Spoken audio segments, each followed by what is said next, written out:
नमस्कार. पालकत्व खरंच हा एक सुंदर पण तितकाच आव्हानात्मक प्रवास आहे, नाही का? तर आज आपण NSPCCच्या मार्गदर्शनावर आधारित हाच प्रवास आणखी सकारात्मक आणि आनंदी कसा बनवता येईल हे समजून घेणार आहोत. चला तर मग सुरू करूया.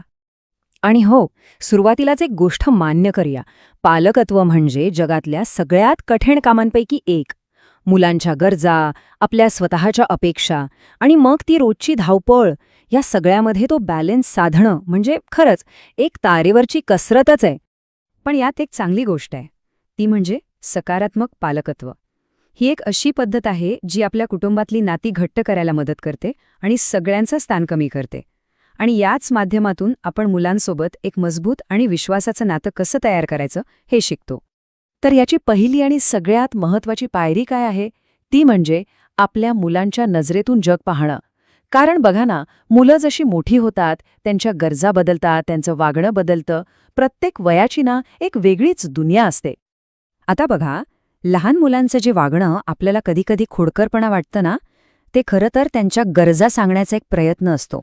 म्हणजे ते त्या मोठ्या भावनांशी झगडत असतात, ज्यावर त्यांचं अजून नियंत्रण आलेलं नसतं. उदाहरणार्थ, लहान बाळाचं रडणं. तो हट्ट नसतो, तो एक संवाद असतो. कदाचित त्याला भूक लागली असेल किंवा त्याला काहीतरी त्रास होत असेल. आणि मुलं जशी मोठी होतात तसे हे चित्र आणखी बदलतं. त्यांचं जे काही आव्हानात्मक वागणं आहे ना, तो त्यांच्या स्वतंत्र होण्याच्या प्रक्रियेचाच एक भाग असतो. शाळेत जाणारी मुलं नियम तपासून पाहतात, कारण ते शिकत असतात. आणि किशोरवयीन मुलं, ते तर स्वतःची ओळख शोधत असतात. त्यामुळे ते कधीकधी आपल्यापासून थोडे दूर, शांत वाटू शकतात. पण हे सगळं त्यांच्या विकासाचा एक अगदी नैसर्गिक टप्पा आहे.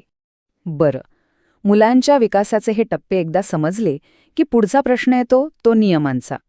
मग आता कोणत्याही वयाच्या मुलांसाठी प्रेमाळ पण प्रभावी सीमा कशा ठरवायच्या? एक लक्षात घेऊया, नियम म्हणजे बंधनं नाहीत, तर ती एक सुरक्षित चौकट आहे. आणि ह्या सीमा ठरवण्यामागची मूळ कल्पना खूप सोपी आहे.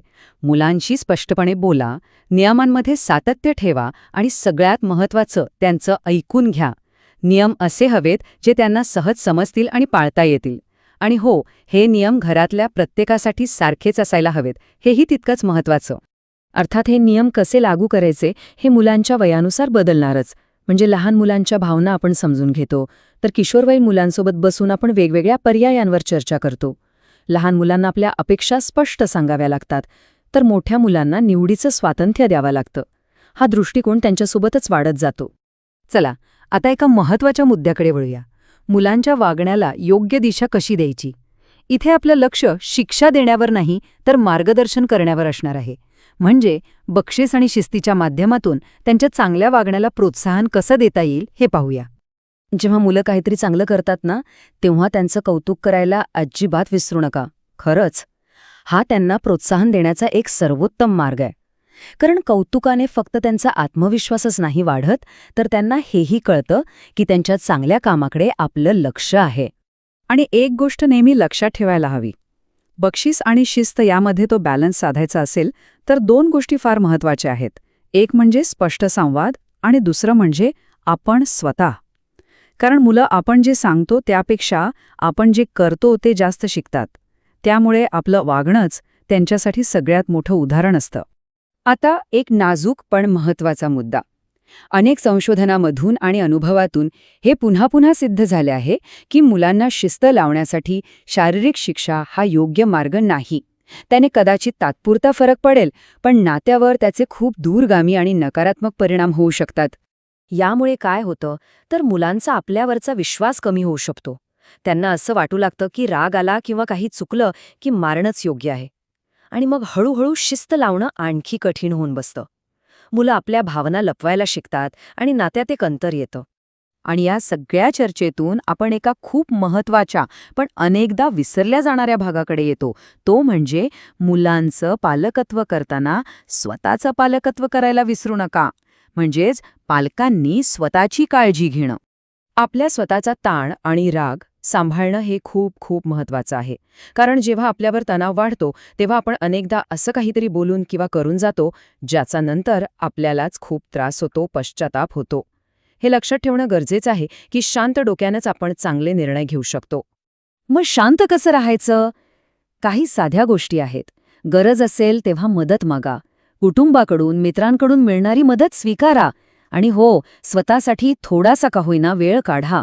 लक्षात ठेवा, मदत मागणं हे कमजोरीचे नाही तर ताकदीचं लक्षण आहे. आणि हो, स्वतःसाठी थोडा ब्रेक घेण्याबद्दल कधीही अपराधीपणा वाटून घेऊ नका. तो स्वार्थीपणा नाहीये.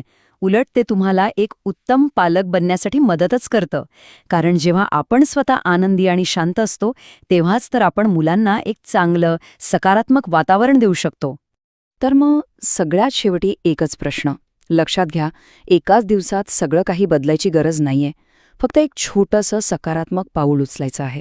मग आज अशी कोणती एक गोष्ट करता येईल ज्यामुळे आपलं आणि आपल्या मुलांमधलं नातं आणखी घट्ट होईल? विचार करा आणि फक्त एक लहानशा बदलाने सुरुवात करा.